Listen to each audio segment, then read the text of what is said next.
24-এর গণ অভ্যুত্থানের ঢেউ, আপনারা জানেন সেই ঢেউ ভারত হয়ে, পাকিস্তান হয়ে সমগ্র বিশ্বের নিপীড়িত মানুষের মনে আশা জাগিয়েছিল।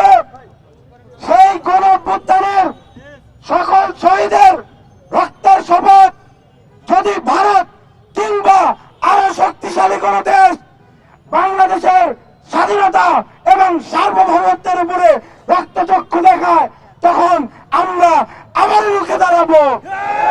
সংগ্রামী ভাই বোন বন্ধুগণ, আজকে এই সমাবেশ হচ্ছে, আমাদের বিক্ষোভ সমাবেশ হচ্ছে।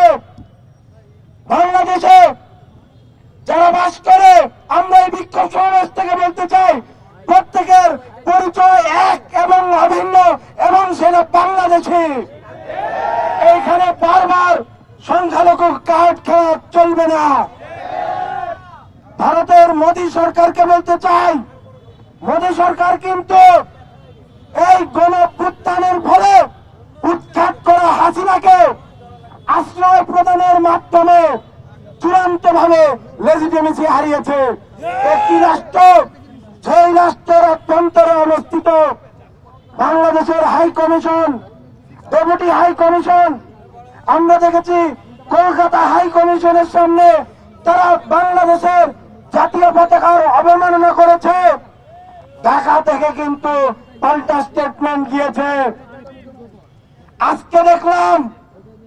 আজকে দেখলাম আগরতলায় যে ডেপুটি হাই কমিশন ছিল, সেই হাই কমিশনের ভেতরে ঢোকে বাংলাদেশিদের ধরে ধরে পেটানো হয়েছে। আমরা বলতে চাই, পাল্টা স্টেটমেন্ট যেন বাংলাদেশের এই গণ অভ্যুত্থানকারীদের পক্ষ থেকে না যেতে হয়, তাহলে কিন্তু মুরগির গলা চাপ দিয়ে ধরা হবে। সংগ্রামী ভাই এবং বন্ধুগণ, আমাদের তরফ থেকে স্পষ্ট বার্তা, ভারতের বাংলাদেশিদের কখনোই সংখ্যালঘুদের নিরাপত্তা কিভাবে দেওয়া হয় সেটি শেখানো লাগবে না। আপনারা আপনাদের নিয়ে ভাবেন। আমরা ভারতের জন্মের ইতিহাস জানি, ভারতের পরবর্তী ইতিহাসও জানি। আমরা জানি হায়দ্রাবাদের ইতিহাস, আমরা জানি 2018 সালে কিভাবে কাশ্মীরে গণহত্যা চালানো হয়েছে। আমরা দেখেছি বছর খানেক আগে মণিপুরে কিভাবে সংখ্যালঘুদের উপরে গণহত্যা চালানো হয়েছে। আমরা দেখেছি কিভাবে বাবরি মসজিদ ভাঙা হয়েছে। আমরা বলতে চাই,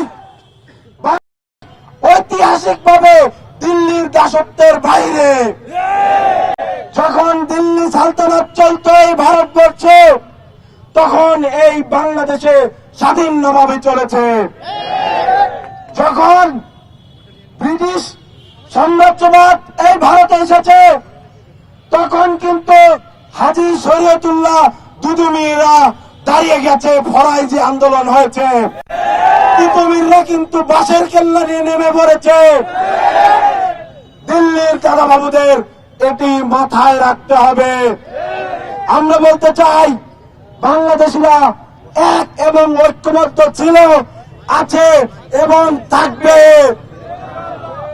আমরা বলতে চাই, বাংলাদেশের সম্প্রীতি আগে যেমন বজায় ছিল, এখন আরো তার চাইতে বেশি বন্ধন সুদৃঢ় হয়েছে। কেউ যেন আমাদের দিকে রক্তচক্ষু দিয়ে না তাকায়। আমাদের বিপ্লব কিভাবে রক্ষা করতে হয় আবু সাইদ আমাদের দেখিয়ে দিয়েছে। এই গণ অভ্যুত্থানে আবু সাইদ কিংবা মুগ্ধ যেরকম শহীদ হয়েছে, এই গণ অভ্যুত্থানে কিন্তু রিয়া গোপ কিংবা হৃদয় তরুণও শহীদ হয়েছে। তাই আমাদের যারা হিন্দু ভাই এবং বোনেরা আছেন, আপনাদের পক্ষ থেকে আরো জোরে সোরে আওয়াজ ওঠান মাতৃভূমিকে রক্ষার জন্য। ইনকিলাব জিন্দাবাদ।